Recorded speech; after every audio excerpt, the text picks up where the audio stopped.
Thank you so much for dropping by. If you're an old subscriber, thank you for going on this journey with me. I love you.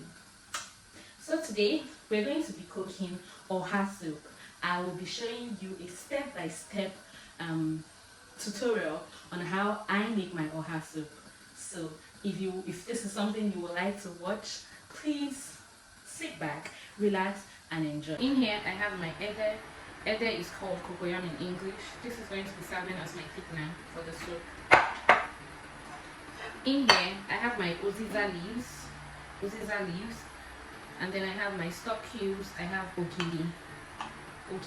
I'm going to find out what this is called in English and I'll put it on the screen.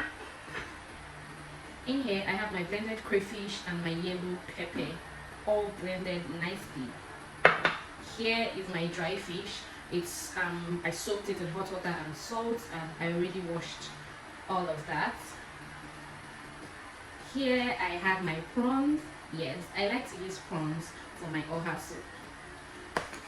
If you're a lover of prawns, please comment in the comment section. Here I have some shrimps. Yes, I also love to put shrimps in my oha soup. Basically everything, because why not? Here I have my periwinkles, all washed and ready to be cooked. Here I have my palm oil, and then you also the oha leaf. This is the main ingredient for this soup. This is oha leaf. You would need your salt, but then in oha soup you need to be mindful of your salt, because for me I just make sure I spice up my meat well, so that there wouldn't be any need for adding any more salt. And stockfish, but then I don't have my stockfish available now, so I'm going to be using just this dry fish. But then stockfish is great too when making your oha soup. So guys, let's get right into it. In here I have my beef. So what I have inside this pot is the cow leg and the cow tongue. I like to use this part of the cow to cook my oha soup. As you can see, it's cooking up nicely. I put the stock cubes, I put onions, and then I put salt, the right proportion.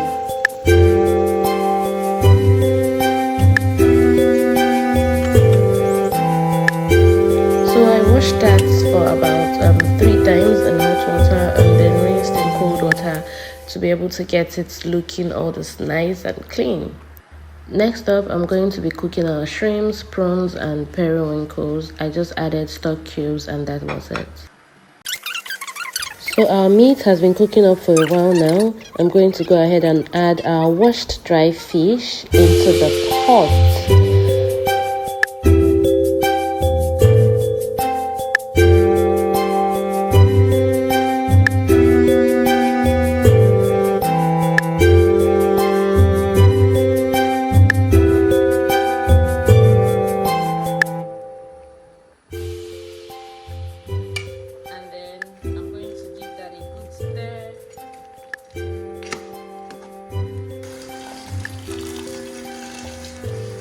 So this water is going to serve as a base for my soup. So the amount of water you put is the size of your soup. Now I'm going to give that a good stir and then allow it to boil for some time. This will help soften my fish and also further soften our beef.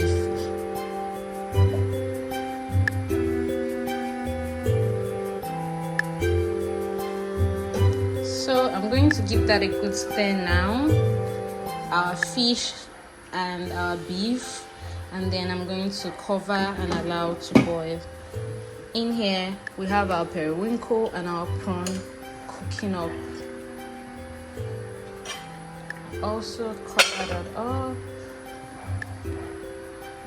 While our cow leg and cow tongue and shrimps and prawns are cooking, I went ahead to wash my oha leaves. So what you want to do is, because you don't cut these leaves the way you cut the normal vegetables, you just hold and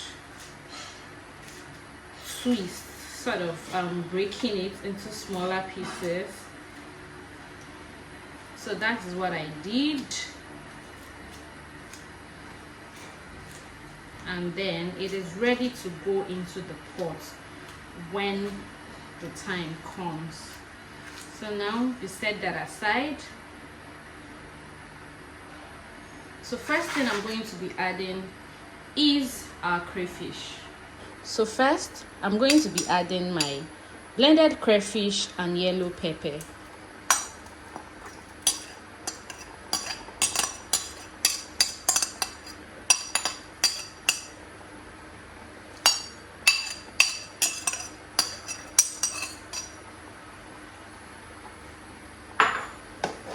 I will go ahead and give that a good mix. Taking this in bits.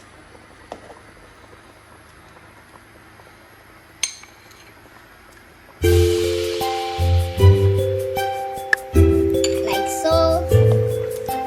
I'm going to be putting that into the soup.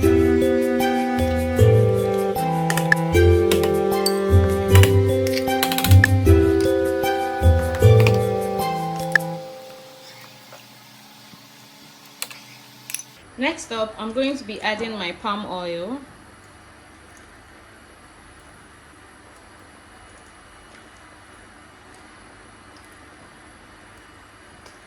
Yep, and so that's okay.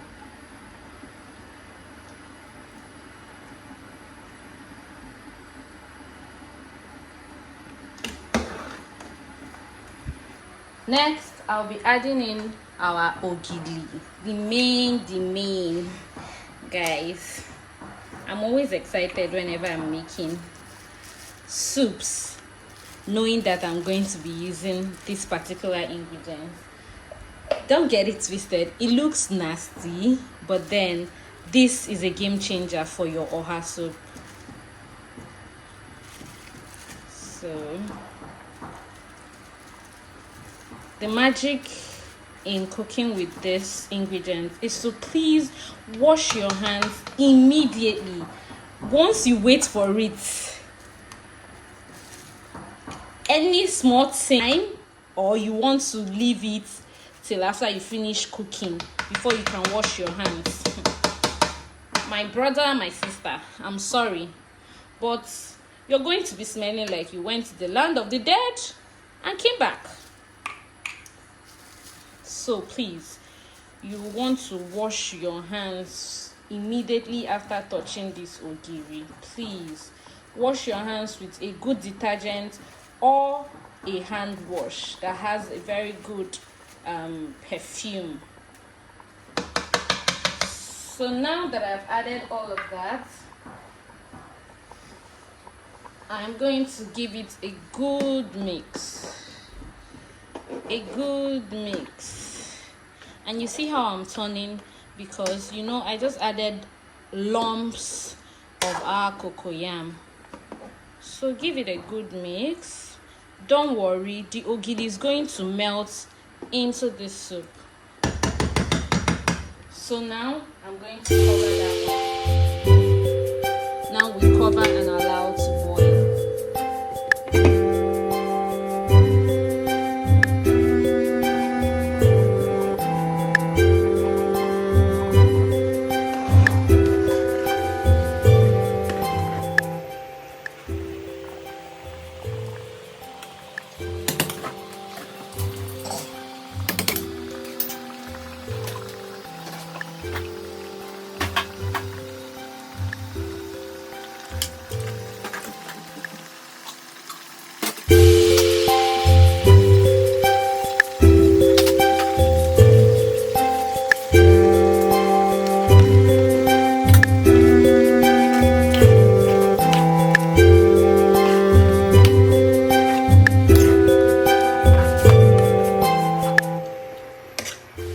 So this is the last step. I went ahead to add all my periwinkles, shrimps, and prawns.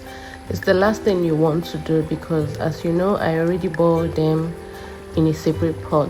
Now look at this goodness, guys. Look at how this soup turned out. Like the aroma coming from my kitchen. Oh my god, I'm sure the neighbors are wondering who is cooking today. Look at how everything is popping out in the soup. The beef, the shrimps, the prawns, everything just looks so heavenly. Hey god, I hope we'll have this kind of meal in heaven, because my god, this is divine. So guys, this is the easy way to make your oha soup. The job here is just your cocoa yam as far as I'm concerned though. So I went ahead to cover up for a while and then let it simmer for like 3 minutes, and now it's time for us to eat. Of course, first my prawns. I mean, I had this with the poundo swallow. That's the poundo yam. Now it's time to eat. I can't wait. Of course, I'm putting all the obstacles first because I cannot labor in vain. Please guys, if this video was helpful or if this made you smile, if you learned a thing or two, please like, comment and share. Please subscribe, comment. It's going to like go a long way. It will make me happy. That will make me really, really happy when you like and subscribe and comment on this post. I will see you guys in my next video. Bye guys.